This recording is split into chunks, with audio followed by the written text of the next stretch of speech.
Il libro ha radici molto lontane, sono circa 11 anni di elaborazione, nasce l'idea nel 2007 e da allora tasselli di questo mosaico si sono progressivamente integrati e siamo arrivati a questo libro.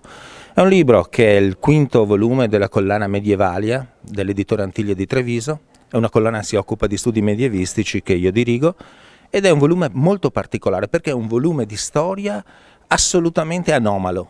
Più che dati storici, riferisce la visione del mondo, una visione teologica e filosofica che contraddistingueva questo ordine prestigioso monastico-militare.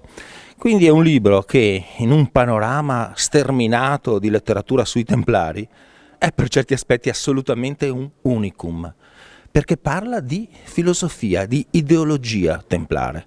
E sotto questo profilo sarà un libro che piacerà molto ad alcuni e molto poco ad altri. L'ordine aveva un patrimonio spirituale e di conoscenze delle sapienze tradizionali vastissimo e questo è uno dei grandi motivi di fascino dell'ordine templare.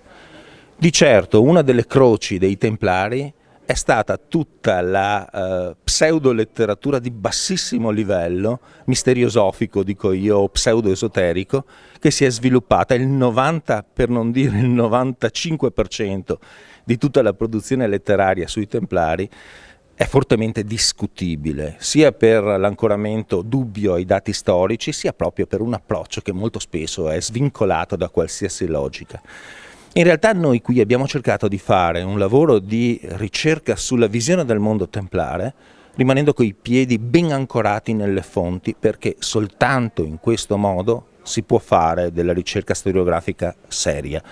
L'ancoramento alle fonti però non ci ha impedito di sviluppare tutta una serie di riflessioni che hanno uno spessore e una dimensione molto più vasta.